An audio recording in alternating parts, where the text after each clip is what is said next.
پیارے بچوں، دور کسی قصبے میں دو بہن بھائی رہتے تھے جن کا نام نائلہ اور نبیل تھا۔ نائلہ اور نبیل کی والدہ کی وفات کے کچھ عرصہ بعد ان کے ابو نے دوسری شادی کر لی۔ ان کی سوتیلی ماں کی بھی ایک بیٹی تھی جس کا نام جمیلہ تھا۔ وہ دونوں بہن بھائی کو بہت تنگ کرتی، گھر کا سارا کام ان سے کرواتی اور کھانے کے لیے پیٹ بھر روٹی بھی نہ دیتی۔ ایک دن اچانک نائلہ اور نبیل کے ابو فوت ہو گئے تو ان کی سوتیلی ماں اور جمیلہ کا سلوک ان کے ساتھ اور بھی بدتر ہو گیا۔ ایک دن نبیل نے نائلہ سے کہا، میرا خیال ہے ہمیں اب یہاں مزید نہیں رہنا چاہیے، آخر ہم کب تک ان کے ظلم برداشت کریں گے؟ نائلہ نے پوچھا، بھائی ہم یہاں سے نکل کر کہاں جائیں گے؟ نبیل نے اسے بتایا، یہاں سے دور دوسرے قصبے میں ہمارے چچا رہتے ہیں، ہم ان کے گھر چلے جائیں گے۔ اور پھر دوسرے صبح سویرے دونوں بہن بھائی گھر سے نکل پڑے۔ نائلہ اور نبیل کے گھر کے باہر سے نکلتے ہی ان کی سوتیلی ماں کو معلوم ہو گیا کہ وہ دونوں گھر چھوڑ کر جا رہے ہیں۔ سوتیلی ماں نے نائلہ اور نبیل کا پیچھا شروع کر دیا۔ گرمیوں کے دن تھے، جلد ہی سورج کی تپش بڑھ گئی۔ جنگل سے گزرتے ہوئے نبیل کی نظر ایک بہت بڑے درخت پر پڑی۔ اس درخت کے تنے میں ایک بڑا سا سوراخ تھا۔ سورج کی تپش سے بچنے کے لیے دونوں بہن بھائی آرام سے اس میں بیٹھ گئے۔ ذرا سے حواس بحال ہوئے تو انہیں پیاس نے ستانا شروع کیا، لیکن اس جنگل میں چلتے ہوئے ابھی تک انہیں کہیں پانی نظر نہ آیا۔ اچانک نائلہ نے کہا، بھائی غور سے سنو، مجھے کہیں سے چشمے کی آواز آ رہی ہے۔ نبیل نے آواز سنی، پھر وہ دونوں آواز کی سمت چل پڑے۔ آگے جا کر انہیں ایک چشمہ دکھائی دیا۔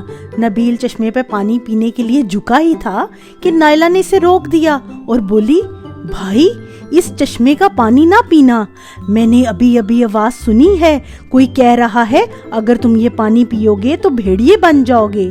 نبیل وہاں سے اٹھا اور آگے چل پڑا۔ کچھ دور انہیں پانی کا ایک اور چشمہ نظر آیا۔ اس مرتبہ بھی نائلہ نے نبیل کو پانی پینے نہ دیا، کیونکہ اس نے ایک غیبی آواز سنی تھی جس نے اسے بتایا کہ چشمے کا پانی پینے سے نبیل چیتا بن جائے گا۔ دونوں بہن بھائی ایک بار پھر آگے روانہ ہو گئے۔ کچھ دور ایک اور چشمہ بہہ رہا تھا۔ نبیل پانی پینے کے لیے بے اختیار آگے بڑھا۔ اس مرتبہ غیبی آواز نے نائلہ کو بتایا کہ اگر اس کا بھائی یہاں سے پانی پیے گا تو ہرن بن جائے گا۔ اس بار نبیل نے نائلہ کی بات نہ مانی اور پیاس کی شدت سے مجبور ہو کے چشمے کا پانی پی لیا۔ پانی پیتے ہی نبیل ایک ہرن میں بدل گیا۔ دراصل ان کی سوتیلی ماں جادو بھی جانتی تھی۔ اس نے پانی کے ان تینوں چشموں پر جادو کر دیا تھا۔ نبیل کے ہرن بننے پر اس کی سوتیلی ماں جادوگرنی وہاں سے واپس چلی گئی۔ نائلہ اور نبیل ہرن رونے لگے۔ جنگل میں ایک اور چھوٹی سی جھونپڑی بنی ہوئی تھی۔ نائلہ اپنے بھائی نبیل ہرن کے ساتھ یہاں رہنے لگی۔ ایک دن ایک شہزادہ جنگل میں شکار کھیل رہا تھا کہ اس کی نظر نبیل ہرن پر پڑی۔ شہزادے کے ساتھی ہرن کو مارنے لگے تو شہزادے نے انہیں روک دیا اور ہرن کا پیچھا کرنے لگا۔ نبیل ہرن ان سے بھاگ کر اپنی جھونپڑی کے دروازے پر آیا اور پاؤں سے دستک دی۔ نائلہ کے پوچھنے پر اس نے کہا، دروازہ کھولو، میں نبیل ہرن ہوں۔ شہزادہ بھی اس کے پیچھے پیچھے وہاں پہنچ گیا۔ وہ ایک ہرن کو انسانوں کی طرح باتیں کرتا سن کر حیران رہ گیا۔ جب نائلہ نے دروازہ کھولا تو شہزادہ اس کی خوبصورتی سے بہت متاثر ہوا۔ دوسرے دن شہزادے نے دوبارہ آ کر جھونپڑی پر دستک دی اور نائلہ کے پوچھنے پر نبیل ہرن کے الفاظ دہرائے۔ نائلہ نے فوراً دروازہ کھول دیا، لیکن وہ اپنے سامنے ایک اجنبی نوجوان کو دیکھ کر گھبرا گئی۔ شہزادے نے اپنا تعارف کروایا اور کہا، میں تم سے شادی کرنا چاہتا ہوں۔ نائلہ نے ہچکچاتے ہوئے کہا، اس کے لیے میری ایک شرط ہے، میں اس ہرن کو بھی اپنے ساتھ رکھوں گی اگر تمہیں کوئی اعتراض نہ ہو تو۔ شہزادے نے نائلہ کی شرط مان لی اور دھوم دھام سے شادی کر کے اپنے محل لے گیا۔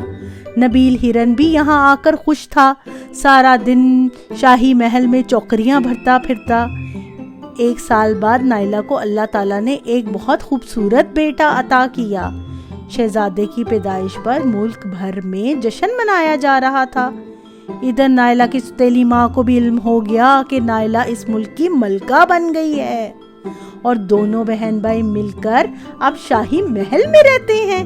اس بات پر اس کو اتنا غصہ آیا کہ اس نے تہیہ کر لیا کہ کبھی وہ نائلہ اور نبیل کو خوش نہیں رہنے دے گی۔ پھر ایک دن جادوگرنی اپنی بیٹی جمیلہ کے ساتھ بھیس بدل کر شاہی محل چلی گئی۔ جادوگرنی نے جادو کے ذریعے نائلہ کے خوبصورت چہرے کو بگاڑ دیا اور اسے ایک اندھیرے کمرے میں بند کر دیا۔ نائلہ کی جگہ اس نے اپنی بیٹی جمیلہ شہزادے کے کمرے میں بھیج دی۔ جمیلہ نے اپنے آپ کو کپڑوں میں لپیٹ لیا اور کمرے کی کھڑکیوں اور روشن دانوں پر بھی پردے ڈال دیے تاکہ روشنی کم ہو جائے اور شہزادہ اس کا چہرہ نہ دیکھ سکے۔ ایک دن شہزادے کو اپنے کمرے میں ایک بدصورت سایہ نظر آیا۔ سائے نے شہزادے سے پوچھا، چھوٹا شہزادہ کیسا ہے اور ہرن کا کیا حال ہے؟ شہزادے نے اسے اپنا وہم سمجھا اور کوئی توجہ نہ دی۔ 2 دن مسلسل اسی طرح آواز سننے پر ایک دن شہزادے نے اس آواز کا جواب دیا اور کہا، چھوٹا شہزادہ بالکل ٹھیک ہے اور ہرن بھی تندرست ہے، لیکن تم کون ہو اور یہ سب کچھ کیوں پوچھ رہی ہو؟ بدصورت سائے نے کہا، تم اپنے دل سے پوچھو میں کون ہوں۔ یہ کہہ کے سایہ غائب ہو گیا۔ دوسرے دن سائے نے پھر آ کر چھوٹے شہزادے اور ہرن کا حال پوچھا تو شہزادے نے آواز کو بہت غور سے سنا اور خود کلامی کے انداز میں بولا، یہ آواز تو ملکہ کی ہے، لیکن وہ مجھ سے شہزادے اور ہرن کا حال کیوں پوچھ رہی ہے؟ اسے تو خود اس کا حال معلوم ہونا چاہیے، کیونکہ چھوٹا شہزادہ اور ہرن تو ہر وقت اس کے ساتھ رہتے ہیں۔ کمرے میں ایک دم روشنی پھیل گئی اور بدصورت سائے کی جگہ ملکہ نائلہ اپنی اصل حالت میں کھڑی تھی۔ اس نے شہزادے کو بتایا، جادوگرنی نے جادو کر کے مجھے بدصورت سایہ بنا دیا تھا اور میری جگہ اپنی بیٹی جمیلہ کو آپ کے پاس بھیج دیا۔ آپ نے میری آواز پہچان لی تو اس کا جادو ختم ہو گیا۔